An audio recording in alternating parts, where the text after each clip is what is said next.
Hello मेरो प्रिय मित्रजनहरूमा तपाईँलाई स्वागत छ मेरो अर्को पनि यो नयाँ भिडियोमा है। डिसेम्बर लागिसकेको छ अनि चिसो मौसमसँगै डिसेम्बरको लागेको कारणले गर्दा क्रिसमसको लहर सुरु भएको छ है। हामी क्रिस्चियनहरूको चाहिँ यो बडा दिन हो है, खुसीको दिन। अनि हामी क्रिसमसको लागि चाहिँ म एउटा क्रिसमस ट्री बनाउँदैछु होइन। अनि म पहिल्यै सामानहरू लिइसकेको थिएँ अनि गाउँघरमा चाहिँ होइन बाँसले चाहिँ अब यसो आफै मेजरमेन्ट गरेर चाहिँ आफै बनाउने प्रयास गर्दैछु है। त्यो रेडिमेड बजारको प्लास्टिकको लिने भन्दा पनि आफै गाउँठाउँमा अर्ग्यानिक कुरा बनाउन भन्ने एउटा सोच आयो होइन। अनि तपाईँहरूलाई यो भिडियो म बनाउँदैछु अनि हेरिदिनु होला। यो भिडियोमा पनि तपाईँको माया देखाइदिनु होला है। अनि मेरो चाहिँ घर इलाम जिल्लाको रोङ गाउँपालिका 4 मा पर्छ। अनि मेरो चाहिँ मण्डली होसाना चर्च हो है। तपाईँहरू विभिन्न ठाउँबाट कुन मण्डलीबाट हेर्दै हुनुहुन्छ है। तपाईँहरूको पनि क्रिसमसहरू एकदम क्रिसमसको लागि तयारी गरिसक्नुभयो होला है। अनि तपाईँहरूलाई यो भिडियो कस्तो लाग्यो कमेन्ट्स गर्नु होला। ह्याप्पी क्रिसमस भन्न चाहन्छु। अनि तपाईँको परिवारमा, तपाईँको मण्डलीमा है, तपाईँको समाजमा आशिष समृद्धि अनि प्रभुको अनुग्रह बोल्दछु है। अनि सबैजना हाँस्दै रहनु होला, मस्त रहनु होला। Happy Christmas and happy new year.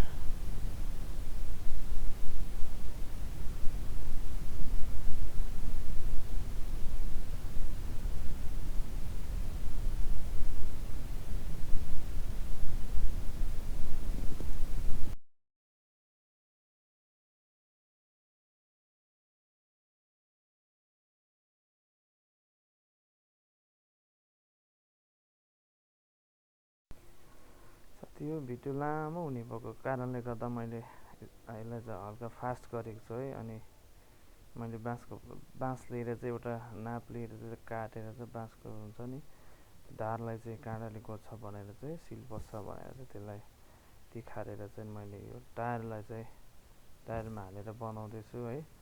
अनि अलिकति मलाई पनि यसको गर्नलाई धेरै गाह्रो भइरहेको थियो।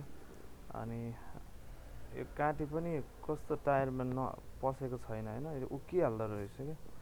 अनि मैले चाहिँ यसलाई पछि चाहिँ अर्को उयसमा चाहिँ मैले निकालेको छु। यसलाई चाहिँ सुरुमा मात्रै मैले लगाएको, पछाडि चाहिँ मैले यो टायरको ठाउँमा बाँस नै युज गरेको छु।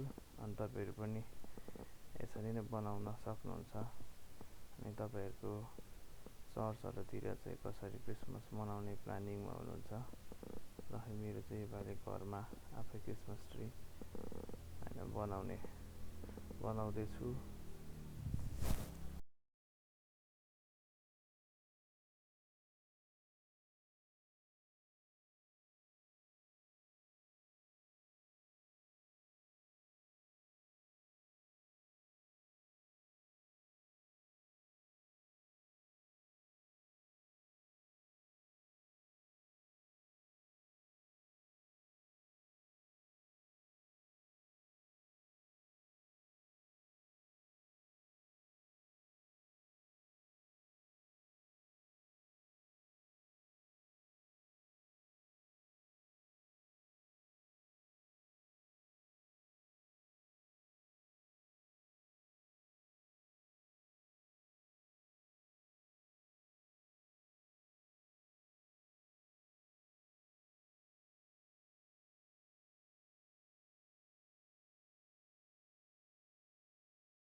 अब चाहिँ है दिन पनि ढलिसकेको छ।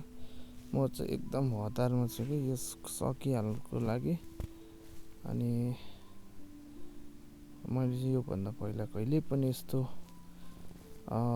बनाएको थिइनँ होइन। हामी चाहिँ रेडिमेडै किनेर चलाउने पऱ्यौँ कि त्यो कारणले गर्दा अलिकति नआएर मलाई चाहिँ सुरुमा चाहिँ पुरा दिमाग खराब भएको थियो है। के गर्ने कसो गर्ने भनेर अब तपाईँहरूले पनि देख्दै हुनुहुन्छ अब त के बनिने छ होइन, तपाईँहरूलाई त थाहा भइसकेको छ। अनि यसरी बनाउँदाखेरि चाहिँ भोलिको दिनमा यसले फेरि पनि युज गर्नु मिल्ने रहेछ हो। अनि एक्लै पनि छु है, अनि सामानहरू लिनको लागि आफै जानुपर्छ है।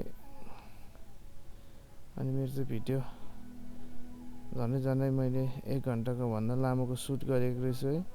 अनि यसलाई चाहिँ एडिट गर्न चाहिँ धेरै टाइम लाग्यो मलाई। म पनि एउटा नयाँ क्रिएटर नै हो है। अनि गाउँठाउँको म पनि भिडियोहरू बनाउने गर्छु।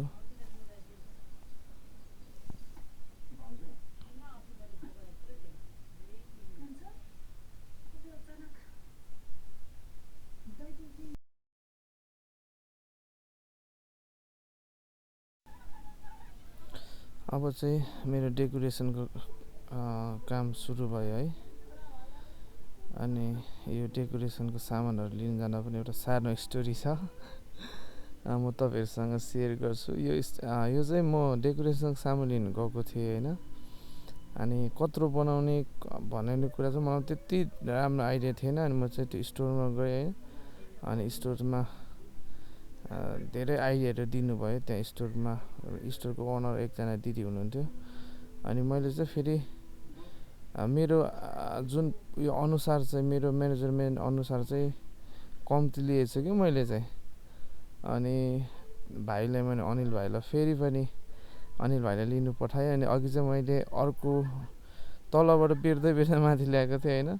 अनि आधीमा मात्रै पुगेको थियो। अनि फेरि अनिल भाइले डेकोरेटको सामान ल्याएपछि चाहिँ मैले फेरि सुरु गरेको हो है। अनि स्टोरी चाहिँ के थियो भने सामान लिन जाँदाखेरि चाहिँ स्टोर ओनर चाहिँ हामी सेम कास्टको रहेछौँ। अनि खुसी लाग्यो क्रिसमसको बेलामा एउटा सेम कास्टको ओनर भेटाइयो। अनि एकजना फ्यामिली फेरि पनि है भेटाएको छ। अनि म पनि खुसी, दिदीले पनि मलाई देखेर सेम रहेछौँ भनेर उहाँ पनि सरप्राइज हुनुभयो, म पनि खुसी भएँ। अनि यसरी नै हेर्नुहोस् है मेरो चाहिँ क्रिसमस ट्री बन्यो। अब यसमा डेकोरेटको सामान छ अझै है। अब स्टार चाहिँ एउटा माथि झुन्डाउनको लागि चाहिँ ल्याउन सकिएन होइन। त्यो साइजकै नपाउँदो रहेछ क्या, अलिकति सानो मात्रै रहेछ। सानो भन्दा पनि सानो चाहिँ नपाउँदो रहेछ। अनि यो बाँसमा चाहिँ मैले स्टार झुन्डाइसकेको छु। अनि यसमा चाहिँ मैले बत्ती चाहिँ फिट गर्ने पनि अलिकति गाह्रो भइरहेको थियो होइन। अनि व्यस्तता भएको कारणले गर्दा हेरिहाल्नुभयो मेरो स्टार मेरो ट्री यत्तिकै बनेको छ। अब म चाहिँ डेकोरेटको सामानहरू लिएर सुरु गरेँ है। अब लाइटहरू फिट गर्नुपर्ने छ है। अब डेकोरेटको सामानहरू फिट गरिदिनु पर्ने छ है। अब साँझ परिसक्यो, घाम पनि रातो भइसक्यो, चिसो बढिसक्यो। सोनिका चाहिँ होइन हेर्दै जाँदैछ कस्तो बन्छ होला भन्ने उसको चाहिँ उसले चाहिँ सोध्छ मलाई पनि है। अनि मैले चाहिँ उसलाई फाल्टै काममा लागेको छु। अनि म चाहिँ डेकोरेसनको सामानहरू त्यहाँ गिफ्टहरू राख्दैछु। अब हेर्नु होला एकछिनमा।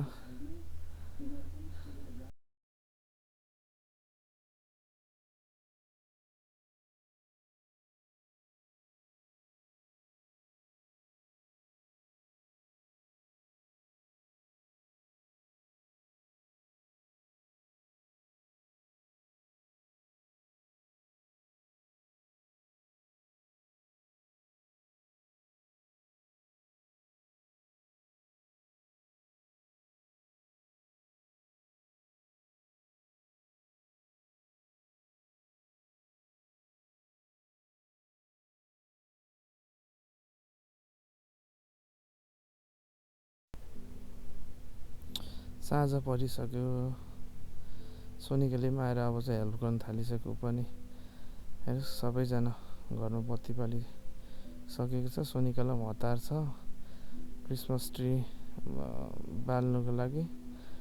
अनि साँझतिर पनि मलाई कति होइन सरसफाइ गर्नुको लागि सघाउँदैछ है। उसले पनि मलाई अनाउँदै पो छ त परैबाट। अनि मेरो चाहिँ अब यस्तो बन्यो। अब चाहिँ म तपाईँहरूलाई देखाउँदैछु मेरो क्रिसमस ट्री। म मेरो रुमदेखि हेर्नुहोस् है, एउटा स्टार चाहिँ त्यहाँ झुन्डाइदिएको छु। अनि ड्यान ट्याडाङ, ह्याप्पी क्रिसमस। मेरो चाहिँ ट्रिप फाइनल भयो।